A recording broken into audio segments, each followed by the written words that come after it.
A gente saúda todos os presentes do grupo CEBI. Sou irmã Valdirene, filha da Caridade São Vicente de Paulo. Trabalho aqui no Hospital Maria Lucinda.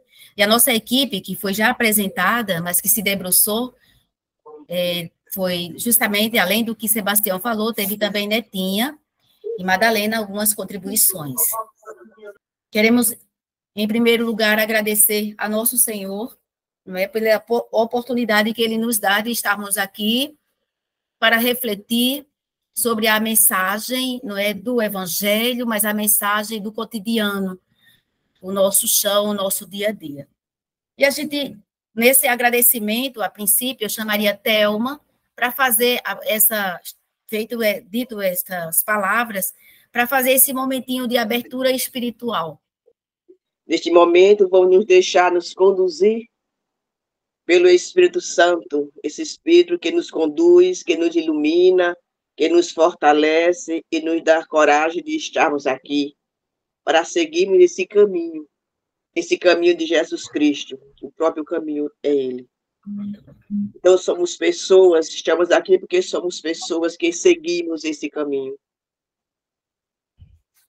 Pessoas que pensamos assim, que o Espírito Santo nos ilumine, que nos conduza, Ele que tem força, que renova nossas energias, que transforma a natureza, que transforma cada um de nós. Que sejam pessoas renovadas nesse Espírito Santo, que amar o próximo era amar a Deus. Então, estamos reunidos em nome do Pai, do Filho e do Espírito Santo. Amém. Amém. Conforme o roteiro, a gente pensou em começar com a leitura da citação bíblica, o texto do Evangelho, que é o Lucas 10, 25 a 37. Um especialista em leis se levantou para tentar Jesus. Perguntou: Mestre, o que devo fazer para receber em herança a vida eterna? Jesus lhe disse: o que é que está escrito na lei? Como você lê? Ele então respondeu: ame o Senhor, seu Deus, com todo o seu coração, com toda a sua alma, com toda a sua força e com toda a sua mente, e ao seu próximo como a si mesmo. Jesus lhe disse: você respondeu certo. Faça isso e viverá. Mas o especialista em lei, querendo se justificar, disse a Jesus: e quem é o meu próximo? Jesus respondeu: um homem ia descendo de Jerusalém para Jericó e caiu nas mãos de assaltantes, que lhe arrancaram tudo e o espancaram. Depois foram embora e o deixaram quase morto. Por acaso, um sacerdote estava descendo por aquele caminho. Quando viu o homem, passou adiante pelo outro lado. O mesmo aconteceu com o levita. Chegou ao lugar, viu e passou adiante pelo outro lado. Mas um samaritano, que estava viajando, chegou perto dele, viu e teve compaixão. Aproximou-se dele e fez curativos, derramando óleo e vinho nas feridas. Depois, colocou o homem em seu próprio animal e o levou a uma pensão, onde cuidou dele. No dia seguinte, pegou 2 moedas de prata e as entregou ao dono da pensão, recomendando: tome conta dele. Quando eu voltar, vou pagar o que ele tiver gasto a mais. E Jesus perguntou: na sua opinião, qual dos 3 foi o próximo do homem que caiu nas mãos do assaltante? O especialista em leis respondeu: aquele que praticou misericórdia para com ele. Então Jesus lhe disse: vá e faça a mesma coisa.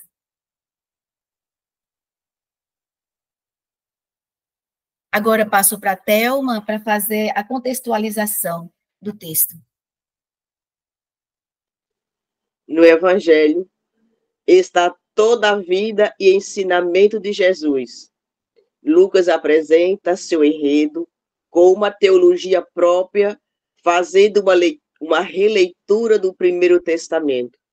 Porém, esse enredo, ele busca se espalhar em duas fontes.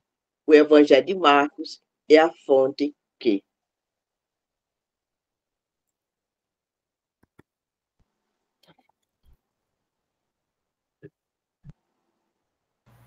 Nós vamos estar fazendo a leitura partilhada, a dinâmica será, os questionamentos serão no final, a gente vai ter uma intervenção, uma fala de cada participante, e a gente vai passando. Aqui vai ser intercalado em duas vozes, onde a gente vai estar compartilhando a leitura.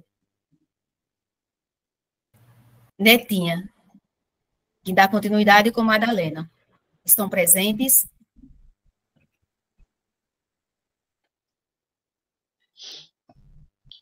Vamos ver os personagens, né? O sacerdote. Vocês estão colocando o slide? Porque tem uns slides disso aqui, né? Sim. O sacerdote é separado dos seus irmãos para servir a Deus que as pessoas o serviam. Desde as vestes, com suas ricas simbologias, a consagração, os sacrifícios e tudo mais, até as funções que estes deviam exercer em relação ao povo. Os sacerdotes foram ungidos com a missão de servir na liturgia do templo. Eram eles que ungiam os reis, transcreviam as leis que eram transmitidas pelo próprio Deus. O problema é que a interpretação dos sacerdotes em relação aos ensinamentos da lei não havia espaço para o Deus. Madalena? Os levitas eram uma categoria inferior do sacerdócio.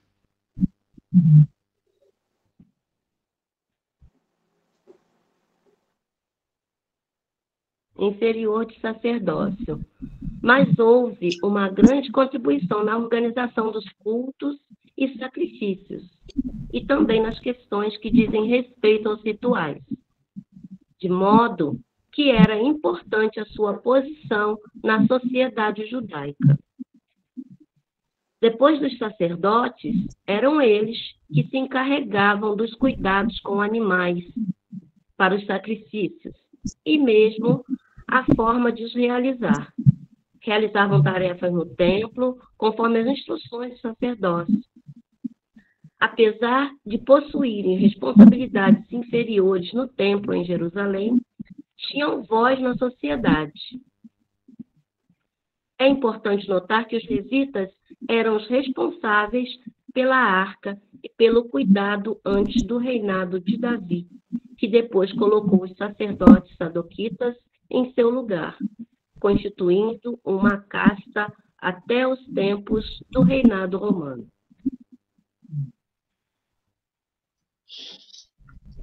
Samaritanos. Os samaritanos eram um povo considerado impuro pelos judeus, porque desde o princípio eles surgiram a partir de uma imposição, vindo de diversas regiões, e foram colocados aí para substituir os filhos de Israel. Isso acabou criando entraves para aqueles que foram obrigados a ceder o seu espaço. Os samaritanos são acusados pelos judeus de sincretismo religioso, por isso não se davam bem por causa escândalo, ataque no testemunho de Jesus para os judeus, e o fato de que estes não são rejeitados, os samaritanos que viviam uma experiência de exclusão, separação por parte dos próprios judeus.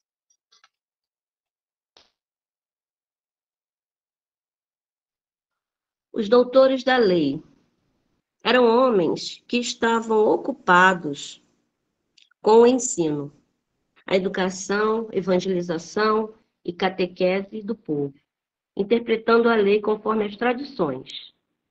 Um dos exemplos de doutores da lei mais respeitado no Antigo Testamento foi Esdras. Ele recebeu ordens do rei para nomear magistrados e juízes que aplique a justiça para todo o povo, que aplicasse a justiça para todo o povo e punir duramente a todos quantos não submetessem às leis.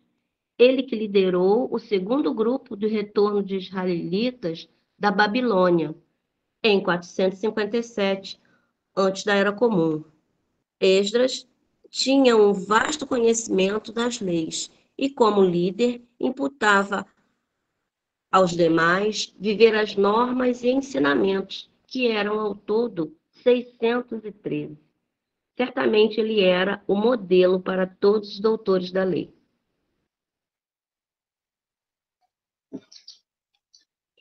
Vítima. Na parábola não se menciona o nome da vítima que está deitada na beira da estrada. Com isso, o evangelista nos faz pensar em todos aqueles que estão à margem do caminho, abandonados, feridos, machucados, esfomeados, anônimos em perigo de vida. Ele pode ser qualquer um, de qualquer cultura, de qualquer religião, de qualquer classe social, ou até mesmo de gênero. O que isso quer dizer para o leitor de Lucas? Para o ouvinte de Jesus e para nós hoje? O dono da hospedaria. Do mesmo modo, do dono da hospedaria não se menciona o nome e não se fala nada sobre essa hospedaria. Onde fica, quais as condições higiênicas, quantidade de quartos, que tipo de refeição ali serve, etc. O dono pode ser qualquer um e a hospedaria pode representar uma instituição, hospedaria, que também está à margem do caminho. Isto nos reporta aos diversos serviços prestados por aqueles e aquelas que se colocam na posição de acolhimento, de segurança, de cuidados, de zelo pela vida. Seria ele judeu? Seria ele um gentio? Jesus não diz nada, deixa no ar para nos fazer pensar. Talvez com isso esteja nos provocando em nossas crenças, valores e atitudes morais, além do próprio ajudante samaritano.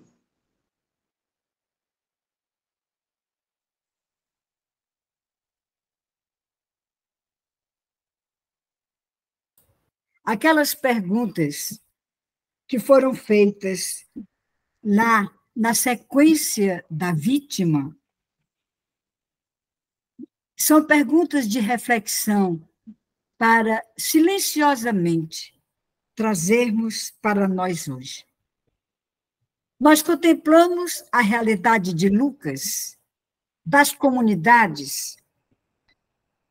Lucas, sendo um discípulo de uma segunda geração, ele traz presente, atualiza a realidade da comunidade cristã, que se vê tão confusa dentro do sistema religioso. É uma comunidade dependente de um grande império, é uma comunidade dependente da organização de um templo, é uma comunidade que está sofrendo desde 64 antes de Cristo até 125 depois de Cristo. O povo vivia massacrado, tinha profissões baixas, profissões de pescadores, profissões de artesãos, eram profissões só de subsistência. Era um povo marginalizado. E esses elementos que foram apresentados, representantes do templo, eles estavam fixos na aplicação da lei, mas não na situação do povo. Jesus acorda essa mentalidade e traz para ver a situação em que a comunidade se encontra. E a comunidade se pergunta também, a pergunta do doutor da lei é também a pergunta da comunidade. Quem é Jesus para nós? Quem é o meu próximo? Nessa confusão de relações, quem é o meu próximo? Essa pergunta é também para as comunidades que se veem desorientadas da verdadeira instrução religiosa.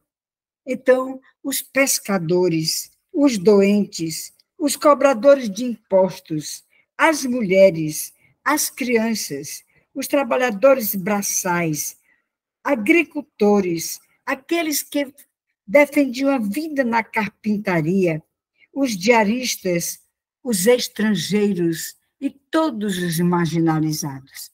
Era um grupo imenso, com uma elite ditando as leis de Deus. Por isso a pergunta: o que isso quer dizer para o leitor de Lucas? Qual é a mensagem imediata de Lucas para essas comunidades que se sentem oprimidas? Não é para responder, é para meditar. Depois, o que é que eles encontram em comum? Os ouvintes de Jesus, o que encontram em comum com essa elite religiosa?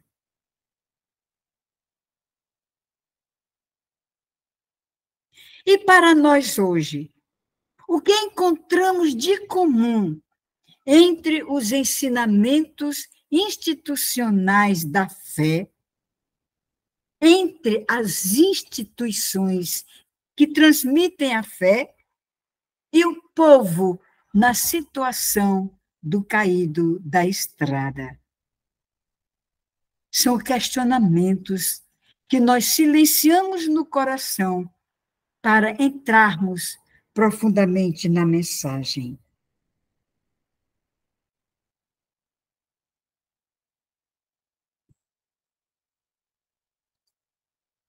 E a Thelminha vai alargar a parábola em nossa realidade.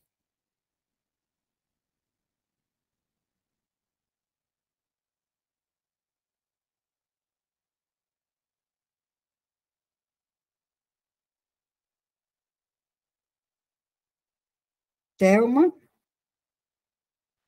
Está sem som. Desculpa que estava fechado. Tá bom, Thelminha. Olhando de perto a parábola, a indagação feita pelo mestre da lei deu origem a essa parábola, que vem abrir espaço para uma grande reflexão interior, mediante, quer se dizer, que seguidores de Jesus, mas não só 3 seus seguidores, o que está escrito na lei. Como você lê, isso vem em Lucas 10, 26. Aqui se percebe que o homem, Jesus, está ligado à astúcia dos religiosos. Eles são motivadores a dizer para Jesus o que eles queriam que Jesus lhe dissesse. E continua provocando. Quem é meu próximo? Então Jesus entende que eles nada haviam compreendido das regras que eles impostas por eles nas sinagogas. E usa o método, até então desconhecido para os profissionais da religião, acostumado a repetir fórmulas de temor a Deus. Memorização da lei, de suportas fidelidade abstrata, sem compromisso com o ser humano. Jesus tem ciência da sua missão. Aliás, ele já havia se revelado na cidade de Nazaré e anunciando sua missão. Mas eles não entenderam. A partir da provocação do mestre da lei e da resposta de Jesus, podemos agora olhar a nossa realidade e nos perguntar: o que nos provoca essa parábola? Em que ela nos interpela da realidade brasileira em que estamos inseridos? Novamente, as interpelações que nos trazem para o hoje da nossa história. O que aconteceu no caminho. Enquanto Jesus fazia, Lucas coloca Jesus no caminho. É dinâmico. O ensinamento não é no templo. O ensinamento não é somente na sinagoga, mas o ensinamento é no caminho, onde encontra todo tipo de gente. É no caminho que se encontram as pessoas. E essa parábola de Jesus ajudando no caminho, esclarecendo no caminho, ela nos interroga isso. O que é que provoca? O que é que nos provoca? A gente vai ler a parábola, achar bonita, às vezes dramatizar, mas a nossa leitura nas comunidades é perceber o ensinamento profundo que acontece no caminho, vendo as pessoas, vendo a realidade, juntando a palavra de Deus e a realidade. Eu acho que Jesus estava ali inaugurando a Erucebi, que não dispensa a reflexão da realidade para poder ser iluminada pela palavra. Em que ela nos interpela. Aí vem a pergunta para o nível pessoal. A nossa atitude. Nós somos religiosos ou somos cristãos? Porque parece que ser religioso, cumpridor de lei, não é o suficiente. Tem que ser cristão, tem que ser sal. Em que nos interpela quando nós vemos a realidade brasileira? A realidade de mundo. A realidade de mundo. A questão política, econômica, social. Em que esta parábola nos interpela?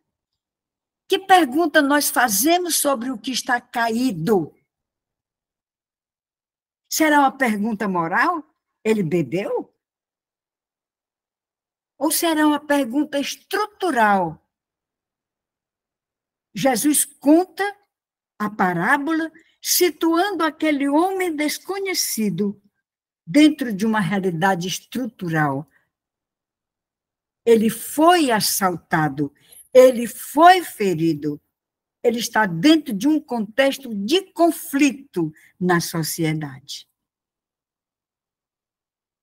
Em que nos interpela quando olhamos para essa realidade?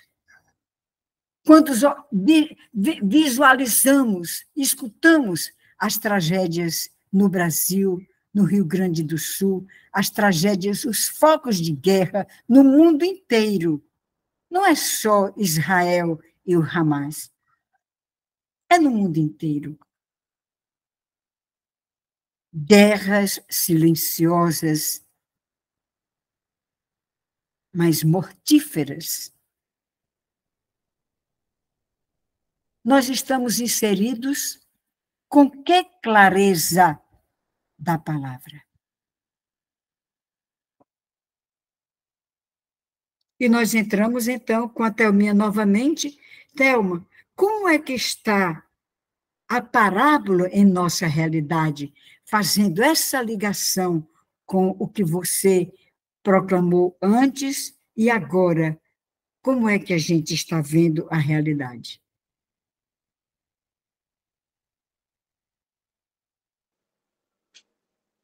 Atualmente, em nosso país, o nosso povo está dividido: política, social e religiosa. Há uma separação e segregação religiosa e política, uma exclusão perceptível nas relações sociais, amigos, parentes, vizinhos, conhecidos. Todos vivem de aparência, quando se trata de viver uma sociedade igualitária e solidária, sobretudo na acolhida dos excluídos, dos segregados por uma crença religiosa, por sua escolha de gênero, por sua escolha partidária. Ultimamente, temos vivido também uma profunda ação solidária com os povos atingidos pelas enchentes. É um ato humano de sensibilidade com a dor do outro, mas isto não muda o fato de que ainda somos um povo dividido. É uma prova que está nas fake news, que todos os dias circula na internet, com o objetivo de barrar essa ação solidária e dar uma outra narrativa aos fatos que não conduzem com a verdade. Há muitas vidas caídas pelo caminho. O Papa Francisco e tantos irmãos e irmãs de várias crenças e caminhos religiosos nos têm ajudado a olhar para essa realidade. Suas palavras nos trazem luzes no contexto dessa parábola. É aqui que a atualização nos conduz à reflexão da fraternitude, para que não fique mais um documento nas nossas estantes, para que a mensagem desse documento, desse grito de Francisco, chegue até nós. O Francisco de ontem e o Francisco de hoje. E aqui não se trata só de uma comoção pessoal, mas se trata de uma reflexão. Por que está acontecendo tudo isso no Rio Grande do Sul? Por que estão acontecendo as guerras? O Rio Grande do Sul tem raízes humanas e não chuvas mandadas dos céus. Contemplemos, olhemos, critiquemos a devastação do Centro-Oeste pelo agronegócio, a devastação das matas no Rio Grande do Sul, também pelo agronegócio. As prateleiras já estão sumindo, o arroz já estão sumindo das prateleiras, e o preço está elevando. A cesta básica está aumentando por conta disso. E até quando o Brasil vai enviar carretas de alimento para o Rio Grande do Sul? É uma ação imediata, mas não é estrutural. A ação estrutural para tirar o caído da estrada não se deve a nós somente, se deve aos poderes públicos, a nós, porque colocamos lá pessoas incompetentes, irresponsáveis, para administrar o dinheiro público e que administraram para si mesmo. É uma situação muito que nos apela para uma consciência política mais profunda e que a palavra nos conduz a mergulhar a nossa consciência nessa situação política, econômica, trazendo para um social essa situação dos caídos na estrada.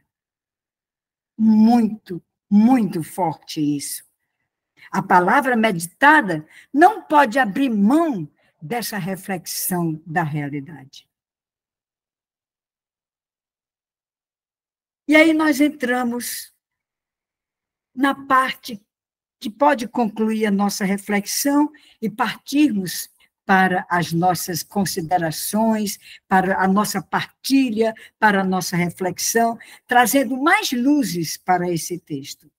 Vamos entrar agora no capítulo 2 da Fratelli Tutti, onde vai falar o convite a acolher o estranho no caminho. A nossa situação de mundo é essa que nós já estamos vendo, do Brasil, em que o convite da igreja nos remete à esperança. A Fratelli Tutti nos remete à esperança. Uma esperança não de suspirar pelo que vai acontecer, mas uma atitude concreta de trazer a esperança para nós, de alimentar essa esperança, de olhar para o mundo e voltar a acreditar.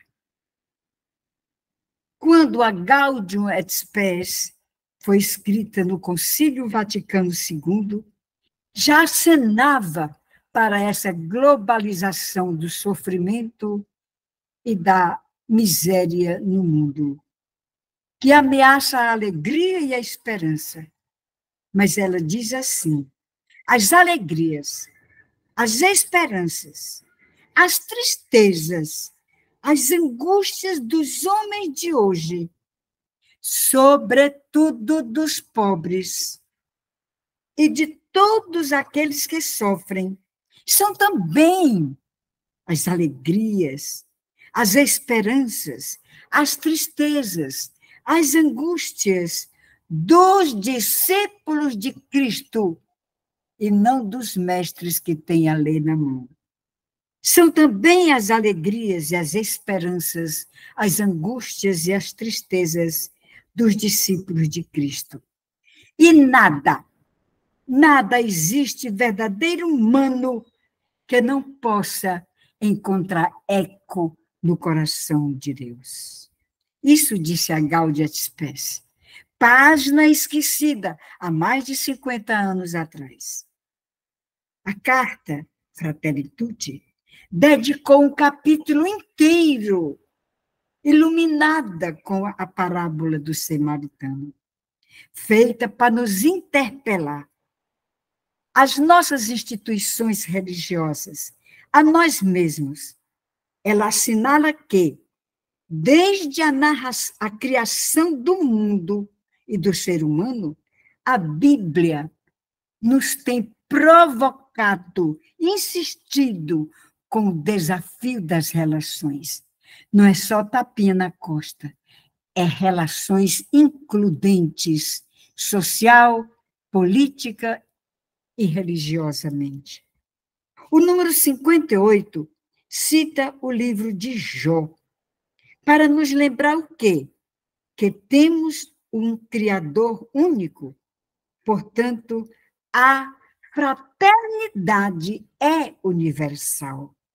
E a partir dessa certeza, habilita-nos a criar uma cultura diferente que conduza a superar a inimizade e a cultivar, a cuidar e cultivar os outros.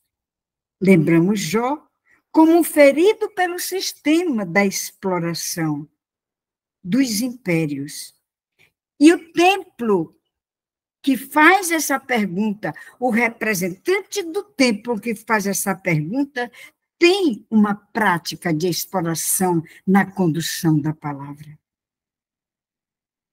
Explorando os pobres e concentrando as riquezas.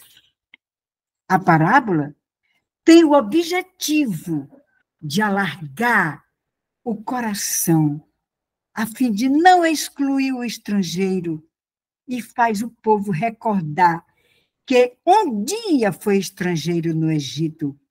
Essa tradição vem do Deuteronômio, vem do Êxodo, vem de toda a leitura que a Bíblia faz nos textos, e Jesus faz recordar toda a tradição do amor, da caridade, da solidariedade. Deus, diz o Deuteronômio, defende o órfão, a viúva, o estrangeiro, provendo o alimento e a vestimenta.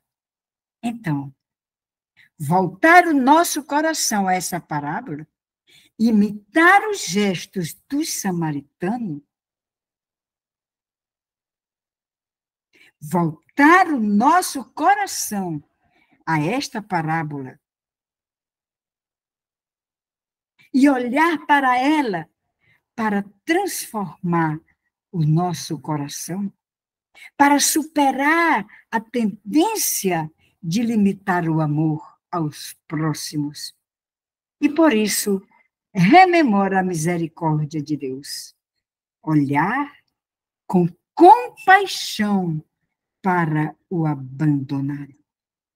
Pensar no mundo aberto, em comunicação ampla.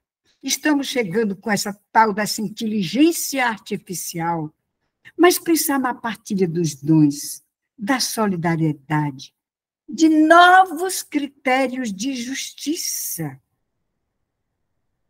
Lutar contra qualquer forma de exclusão, discriminação, principalmente a econômica.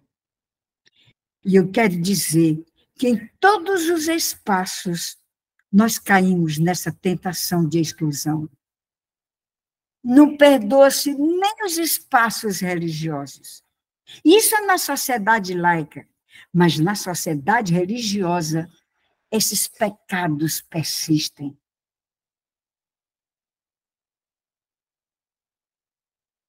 O ideal da igreja é ser uma igreja samaritana, em contradição ao poder autoritário e concentrador da fé e das riquezas, combatendo a exclusão e as novas formas de injustiças.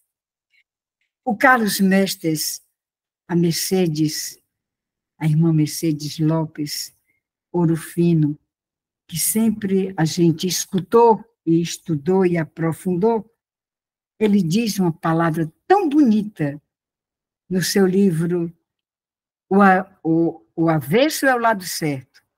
Ele diz: o próximo é a revelação de Deus em mim. Seguimos com a reflexão.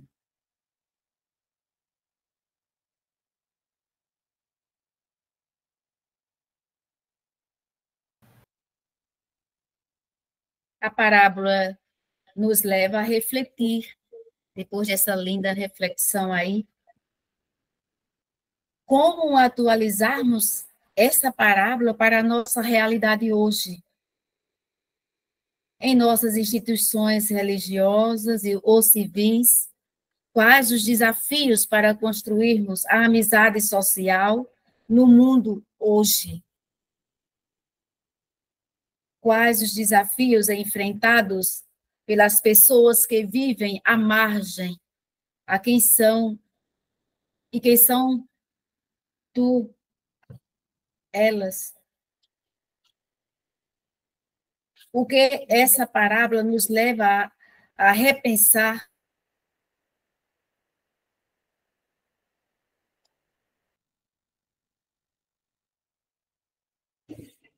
para uma nova evangelização, uma nova humanidade?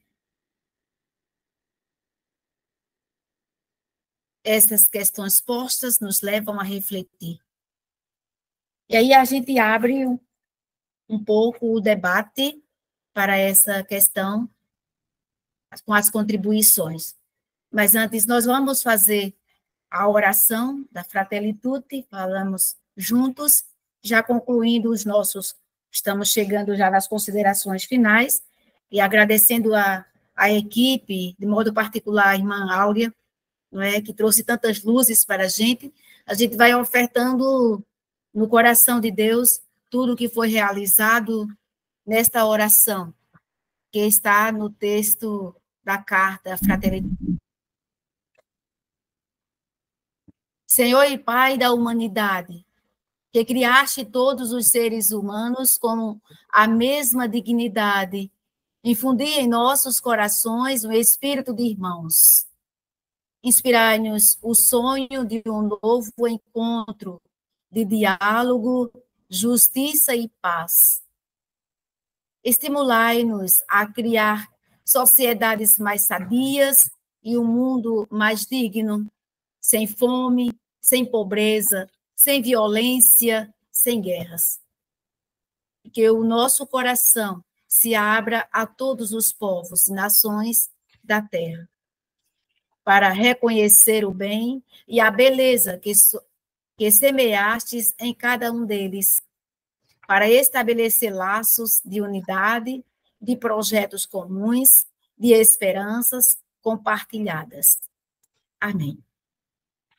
E aqui nós temos o samba da Utopia, que vem trazer para nós essa mensagem, reforçando tudo que já foi feito, que já foi lido, que já foi partilhado e refletido, e fechar com chave de ouro esse nosso momento, né, introdutório ao CEBI.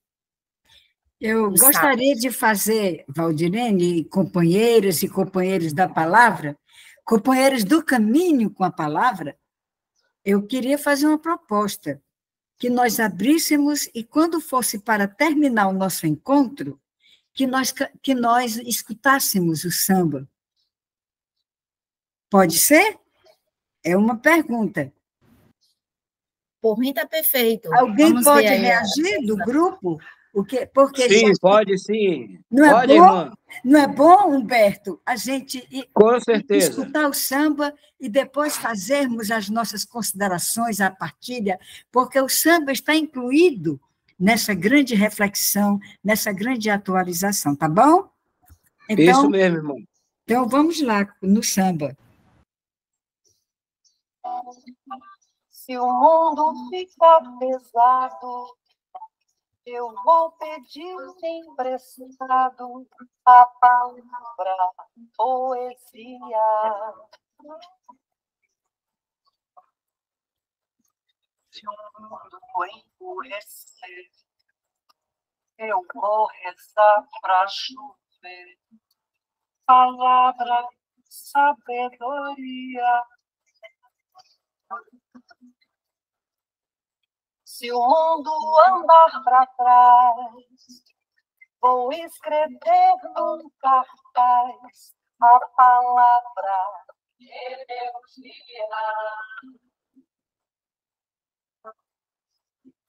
Se a gente desanimar, eu vou colher no pomar a palavra energia.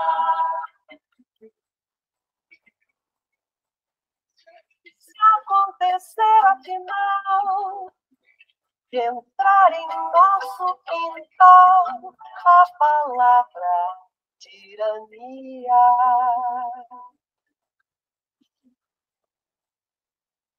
pegue o tambor e o ganzá, vamos pra rua gritar a palavra utopia. E se acontecer afinal de entrar em nosso quintal a palavra tirania,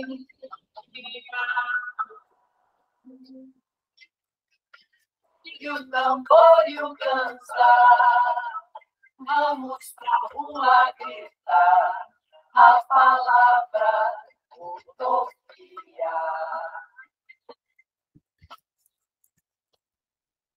E se acontecer afinal de entrar em nosso quintal a palavra tirania,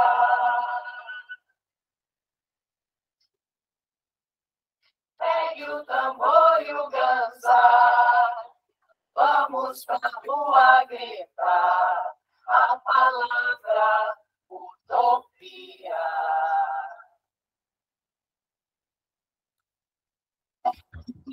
Se o mundo ficar pesado, eu vou... Eu acho que está bem, né, Sebastião? Beleza. Então, gratidão, nossa palavra é gratidão à equipe, se quiser manifestar também alguma palavra, pela confiança, e a gente agradece muito a cada um que se esforçou. Obrigada, Sebastião, obrigado à direção, obrigada à equipe maravilhosa que a gente se uniu com muita dificuldade de se reunir, mas a gente conseguiu fazer aquilo que foi possível. Então, a gratidão. Obrigada, irmã Áurea, pela sua reflexão e pelo aprendizado que foi nos proposto. A Thelma, a Netinha, a Madalena e a todos que estavam no grupo, que colaborou de alguma forma. Muitíssimo grata, muitíssimo obrigada. Para mim foi um aprendizado também. Olá, minha gente. Estamos concluindo mais um encontro do CEBI Quarto Sábado. O CEBI Quarto Sábado é uma experiência que começou aqui em Pernambuco, no Recife. Quem trouxe o CEBI para Pernambuco foi esse homem que eu queria prestar homenagem agora, Sebastião Armando Gameleira Soares. Ele acaba de completar, no último domingo, 79 anos de idade. Né? O último domingo foi dia, Sebastião? 19. 19 de maio. Então, está aqui o rostinho dele, né? Minha singela homenagem a esse fundador do CEBI em Pernambuco. Sobre Sebastião Armando, teria saudosas memórias a partilhar. Uma delas foi dos tempos bons das aulas de Bíblia no Instituto de Teologia do Recife, ITER, na década de 80. Isso foi exatamente em 1981 que eu conheci. Quanta sabedoria aprendida! Ao longo do tempo, sempre estive ligado à seiva de vida dos estudos bíblicos por meio de Sebastião Armando. Costumo dizer que muito do aprendizado que tenho da Bíblia devo à formação que recebi de Sebastião. A partir dessa formação surgiu a parceria intelectual por meio da qual escrevemos juntos 3 livros: Pelas Paulinas, a Espiritualidade de Jesus; pelo CEBI, Roteiro para Analisar Textos da Bíblia; e pela fonte editorial Marcos, Comentário Bíblico Latino-Americano. Lembro com muito carinho que Sebastião veio várias vezes à minha residência, aqui nesse quarto, onde eu estou falando agora, para trabalharmos nesses escritos. Ele sempre trazia valiosas contribuições para incorporarmos a cada um desses textos sua sabedoria.